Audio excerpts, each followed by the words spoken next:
یا بنی اسرائیل اے اولاد یعقوب علیہ السلام اذکروا یاد کړئ نعمتي التي انعمت علیکم نعمت زما هغه نعمت چې ما کړې پتا سو باندې وانی فضلتکم علی العالمین او یقینا ما تاسو غوړه کړې په مخلوق باندې واتقوا ويرګي یوما د عذاب دا ورځنا لا تزی چې بدل بنور کوي نفس یو نفس عن نفس بل نفسنا شیئا هیڅ یو شی ولا يقبل منها عدل او نه قبل دل شي داغه جرمانه ولا تنفعها فائدہ بن رسوي غتا شفاعت سفارش ولا هم ينصرون او نه بداغه سره امداد کې دیشي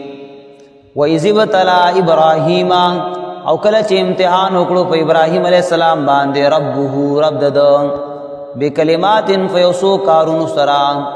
فاتمهن پس پورا کړو هغه قال الله ورته اني جاعلك للناس اماما چې زګر زوم تعالی لفارد خلق پیشوا قال نو ویل ومن ذریتی زما د اولاد نهم قال نو ویل الله لا ينال عهد الظالمين رسیگ لو زما ظالمانو تام وَإِجْعَلْنَا الْبَيْتَ مَثَابَةً لِلنَّاسِ وَأَمْنًا او کله چې وګرځوم بیت الله زید ثواب د خلق لفارا او زید امن واتخذوا من مقام ابراهيم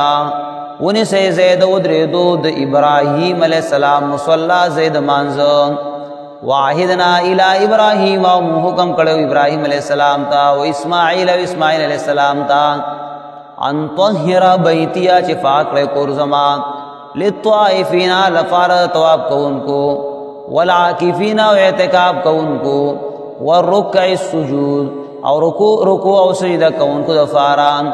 وإذ قال ابراهيم وكرچويل ابراهيم عليه السلام رب اجعل هذا بلدا آمنا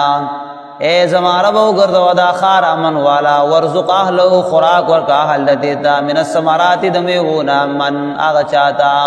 امن چی ایمان راوړې منهم د دینام الله باندې بالله فالله باندې والیوم الاخر او فرض رستنه باندې قالوا الى الله ومن كفر چا چې کفر کو فمتعه قليلا فائدہ ورکم لگا ثم اضطره الى عذاب النار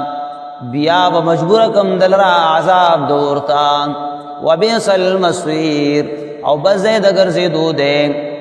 وَإِذْ يَرْفَعُ إِبْرَاهِيمُ او کله چې اوچت ول ابراهيم عليه السلام القواعد بنيادنا من البيت د بیت الله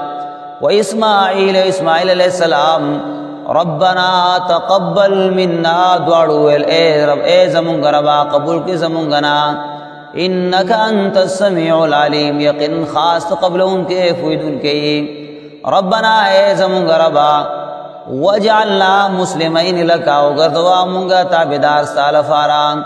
ومن ذریتنا او زمونږ د اولادنا امه مسلمه لك یوړلا تابعدار استال فارا وارنا مناسکنا او خیمونږ د احکام زمونږه وتوب علینا او مهربانی وکړه په مونږ باندې انك انت التواب الرحیم یقینا خاص توبه قبل ان کے رحم کون کے ربنا وبعث فیهم رسولا اے زمونږ روا ولګا پدې کې رسول دوینا منهم د دوینا یتلو علیہم چلولی په دوی باندې آیات نستا